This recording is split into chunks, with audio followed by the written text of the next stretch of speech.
जय हिंद दोस्तों, स्वागत है आपके अपने चैनल प्रभात ऑनलाइन क्लासेज पे।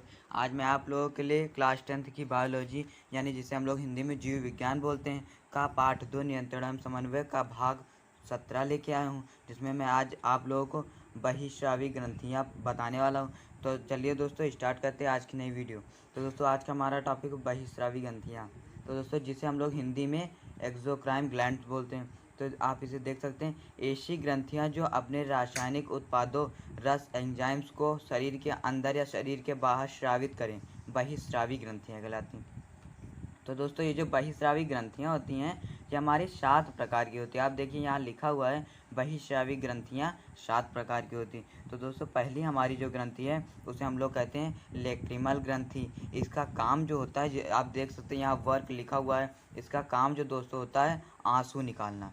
जो आंसू निकलते हैं वो लेक्रिमल ग्लैंड के कारण निकलते हैं। इसे हम लोग आंसू ग्रंथि, अश्रु ग्रंथि भी हम लोग इसे कहते हैं। और दोस्तों जो हमारी अगली यानी दूसरी जो ग्रंथि हमारी होती है उसे हम लोग कहते हैं श्वेत ग्रंथि। इसका काम जो होता है पसीना, श्वेत पसीना, यानी जिससे हम लोग इसका काम जो होता है पसीना निकालना। पसीना हमारे श्वेत ग्रंथि के कारण निकलता है। तीसरी जो हमारी ग्लैंड्स होती है उसे हम लोग कहते हैं लार ग्रंथियाँ। इसका काम लार निकालना होता है। जो हमारे मुंह से लार निकलती है वो लार ग्रंथि के कारण निकलती है, जैसे हम लोग इंग्लिश में सलाइवा कहते हैं। उसके बाद जो चौथी हमारी होती है तेलीय ग्रंथि। दोस्तों आप देख सकते हैं जैसे आप कभी कभी हाथों में आपके तेल टाइप को लगने लगता है, तो दोस्तों वो तेलीय ग्रंथि होती है। और ज़्यादा देर अगर आप पानी के कांटेक्ट में रहेंगे तो तेल निकलना बंद हो जाएगा, जिससे आपकी अंगुलियां जो होती हैं सिकुड़ जाती हैं। तो यह तेलीय ग्रंथि के कारण होता है। तो जो दोस्तों तेलीय ग्रंथि से तेल निकलता है। अगला हमारा है पांचवा यानी कि दुग्ध ग्रंथियाँ। जो दोस्तों दुग्ध ग्रंथियाँ होती हैं इससे दूध निकलता है। उसके बाद जो छठवा होता है इसे हम लोग बोलते हैं गैस्ट्रिक ग्लैंड, यानी जिसे हम लोग इसका दूसरा नाम होता है जठर ग्रंथि।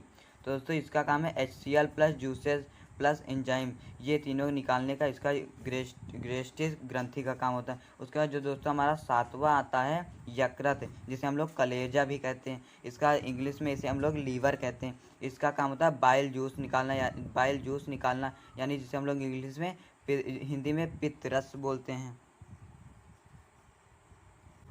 और दोस्तों जो हमारा अगला आता है जिसे हम लोग अंतःस्रावी ग्रंथियां कहते हैं। आप यहाँ देख सकते हैं एंडोक्राइन सिस्टम लिखा हुआ है, अंतःस्रावी ग्रंथियां, जिसे हम लोग इंग्लिश में एंडोक्राइन सिस्टम भी कहते हैं। तो दोस्तों इसका कार्य वो है अंतःस्रावी तंत्र के जनक जो हैं वह हमारे हो जाते हैं थॉमस एडिसन। ये जो अंतःस्रावी तंत्र के जनक जो हैं थॉमस एडिसन, हम लोग इन्हें कहते हैं। और उसके बाद अगला पॉइंट है थॉमस एडिसन के बाद अंतःस्रावी ग्रंथियों पर एडवर्ड ब्राउन ने आगे काम किया। ये जो आगे जो हमारा इन ग्रंथियों पे आगे जो हमारा काम हुआ है वो किसके द्वारा हुआ है? एडवर्ड ब्राउन के कारण हुआ है।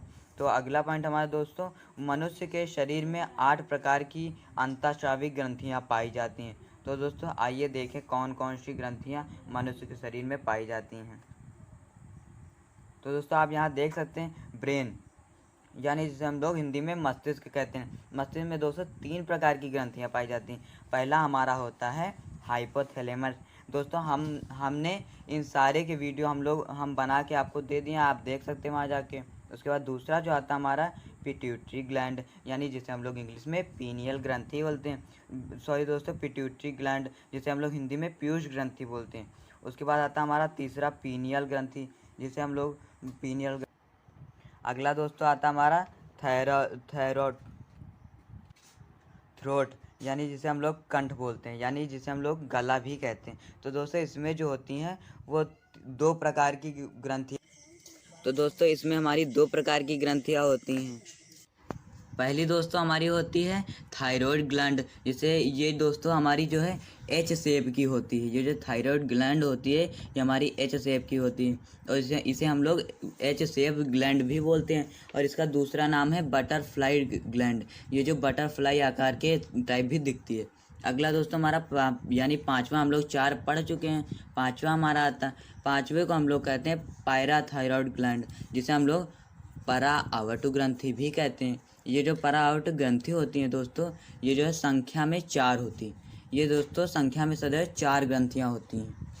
तो दोस्तों अगला जो आता है हमारा यानी कि थाइमस ग्रंथि, जिसे हम लोग इंग्लिश में थाइमस ग्लैंड्स भी बोलते हैं। ये छाती के पास जो है, हृदय के पास होती है। दोस्तों ये जो थाइमस ग्रंथि होती है ये हमारी हार्ट के पास होती है। तो दोस्तों ये जो संख्या में होती है, ये संख्या में सदैव एक होती है। आप यहाँ देख सकते हैं लिखा हुआ है, ये संख्या में सदैव एक ग्रंथि होती है।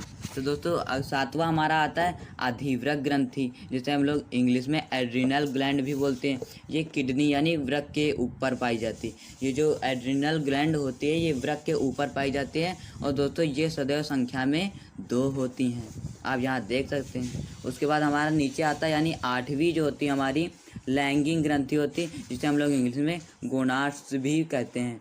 तो दोस्तों ये हमारी जनन ग्रंथि है। आप देख सकते हैं यहाँ जनन ग्रंथि है। तो पहला हम इसमें देख सकते हैं मानव के शरीर में 2 विभिन्न प्रकार की लैंगिक ग्रंथियाँ पाई जाती हैं। तो दोस्तों यहाँ आपको नहीं दिख रहा होगा, हम ऊपर कर लेते हैं। तो दोस्तों पहला हमारी जो ग्रंथि है, पहली जो आप देख सकते हैं 2 लैंगिक ग्रंथियाँ पाई जाती, मेल यानी पुरुष में टेस्टलेस पाए जाते हैं, जो कि वृषणाणु पाया जाता है, हिंदी में हम लोग कह सकते हैं। उसके बाद जो फीमेल यानी कि फीमेल में जो हमारी पाई जाती है ओवरी पाई जाती, यानी इसे हम अंडाणु पाए जाते हैं। तो दोस्तों आज के लिए इतना ही, मिलेंगे नेक्स्ट वीडियो में, तब तक के लिए जय हिंद।